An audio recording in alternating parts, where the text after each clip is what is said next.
Your boss is stealing your most valuable asset, and you're thanking them for it every other Friday. While you trade 40 hours for a heavily taxed paycheck, a hidden class of investors is exploiting a psychological loophole. The great salary illusion. We've all been sold the exact same tired script. Go to school, get a decent degree, land a safe 9-to-5 job, put 10% into a retirement account, and sit around waiting 40 years so you can finally enjoy your life when your knees don't work anymore. But let's look at the brutal mathematical reality of 2026. The traditional path isn't just slow anymore. It is mathematically broken. With cumulative inflation over the last 5 years, a six-figure salary today gives you the exact same purchasing power that $60,000 did a decade ago. You are working harder, producing more, and getting poorer every single month. Meanwhile, the people who have escaped the 9-to-5 aren't necessarily smarter than you. They don't work harder than you. They just have a fundamentally different psychological operating system. While the average employee views wealth as a ladder you climb through promotions and office politics, the wealthy view wealth as a machine you build. But before you can build that machine, you have to break the psychological programming that keeps you trapped in the cubicle. There is a specific invisible barrier in your brain right now preventing you from building real wealth. It's a psychological trap so deep you don't even know you're in it. I'll reveal exactly how to break that trap in a few minutes, but first, we need to talk about the biggest lie you've been told about money. The concept of risk. The psychology of false risk. If you ask the average person why they stay at a job they hate, they will give you the exact same answer: it's secure. They are terrified of the risk of starting a business, investing in a side hustle, or building their own assets. But this is a massive psychological blind spot. The rich understand something called asymmetrical risk. Let's break this down. When you rely on a single employer for 100% of your income, you are actually taking on the highest level of risk possible. You have a single point of failure if that company downsizes. And in 2026, with AI agents wiping out entire layers of middle management, they are downsizing. Your income goes to zero overnight. That is catastrophic risk. People outside the 9-to-5 rewire their brains to fear dependency more than they fear failure. They look at a salary and see a fragile, taxed-to-death liability. Think about it. As an employee, you are taxed before you even see your money. The government takes their cut, and you try to live on the leftovers. A business owner or an investor, they earn money, spend what they need to operate, and pay taxes on what is left. It is a completely inverted system. The rich psychology doesn't avoid risk. It optimizes it. Spending 50 hours a week building someone else's dream for a capped upside is the ultimate risk. You're risking your limited time on Earth for a fixed price. The input versus output brain wiring. Here's where the psychology shifts from theory into hard, actionable reality. If you want to get rich outside the 9-to-5, you have to completely destroy the link in your brain between time and money. Since kindergarten, you have been trained in an input-based system. You put in an hour of homework, you get a grade. You put in an hour of work, you get an hourly wage. You put in a year of good behavior, you get a 3% raise. The wealthy operate on an output-based system. The market does not care how hard you work. The market does not care if you stayed up until 3 a.m. The market only cares about the value of the output you provide. You can spend 1,000 hours digging a hole in your backyard with a spoon. You worked incredibly hard, but the value of that output is zero. People who escape the rat race stop asking, how can I get paid more for my time? Instead, they ask, how can I create something once that pays me forever? This is the concept of decoupling. You must decouple your physical presence from your earning potential. If your money stops when your hands stop moving, you will never, ever be wealthy. Period. But how do you actually do that?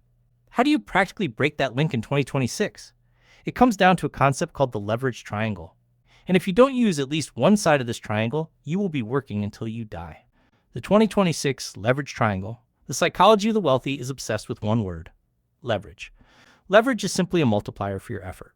There are 3 main types of leverage you can use right now. First is capital. This is the oldest form of leverage. You use money to make more money. You buy a rental property, you invest in an index fund, you buy a cash-flowing business.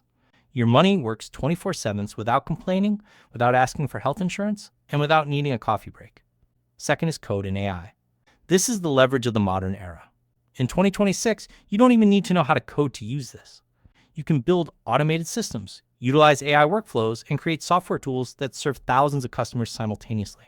A piece of software costs almost nothing to duplicate. Third is media. This is what you're consuming right now: videos, podcasts, newsletters, social media. You record a video once, and it can be viewed by 10 people or 10 million people. The cost to distribute it is exactly the same: zero. The traditional employee has zero leverage. Their multiplier is 1. 1 hour of work equals 1 hour of pay. The wealthy psychology demands leverage. They will happily work for free for a year to build an asset, whether that's a media audience, a software product, or an investment portfolio, because they know that once the leverage kicks in, the financial returns are exponential, not linear. Reprogramming the fear of failure. Now let's circle back to that invisible trap I mentioned earlier, the deepest psychological barrier keeping you broke. It is how you process failure. In the school system and in the corporate world, failure is punished. If you fail a test, you get an F. If you fail a project, you get fired. You are conditioned to avoid failure at all costs. You are taught to play it safe, keep your head down, and color inside the lines. But the psychology of people getting rich outside the system flips this completely upside down. They view failure as data. When a wealthy person launches a product that flops, they don't tie it to their self-worth. They don't say, I am a failure. They say, okay, the market didn't want that price point, or the marketing angle was wrong. They extract the data, adjust the strategy, and iterate. They understand that building wealth is a game of probability. You might strike out 7 times, but the 8th time you hit a home run, it pays for all the previous strikeouts 100 times over. If you are terrified of looking stupid, you will stay poor. The 9-to-5 guarantees you will never look stupid, but it also guarantees you will never be truly free. The scarcity versus abundance divide. Let's look at how this plays out in everyday financial decisions. The employee mindset operates on scarcity. They believe there is a limited pie, and if someone else gets a slice, there is less for them. They focus exclusively on saving pennies. They will spend 4 hours driving across town just to save $20 on a used piece of furniture. The rich mindset operates on abundance. They know the pie can be expanded. Instead of asking, how can I cut my expenses to the bone? They ask, how can I violently increase my income? They value time over money.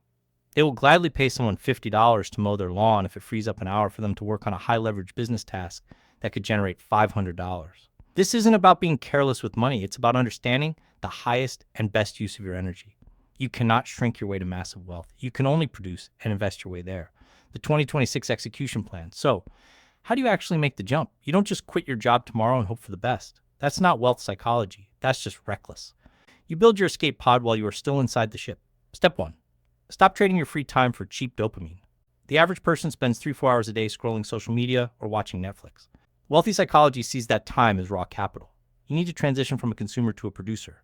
Instead of watching videos, figure out how they are made. Instead of buying products, study how they are marketed. Step 2. Pick one side of the leverage triangle and master it. Start buying cash flowing assets with your 9-to-5 income. Or start building an audience around a specific niche. Or learn to use AI to build a service-based side hustle. Step 3. Keep your lifestyle completely frozen. As your side income or investment income grows, the employee mindset will tempt you to upgrade your car or buy a bigger house. Don't do it. You funnel every single dollar of extra profit right back into the wealth machine until the machine's output is double your monthly living expenses. That is the exact moment you buy your freedom back. The 9-to-5 isn't evil. It is just an incredibly inefficient way to build wealth. It is a system designed to keep you comfortable enough so you don't quit, but broke enough so you have to come back on Monday. The psychology of the rich isn't a secret society you have to be born into. It is a series of active choices. Choose leverage over labor. Choose output over input. Choose asymmetrical risk over fragile security. The data is clear. The traditional path is a trap. Now that you know how the trap works, it's entirely on you whether you stay in it.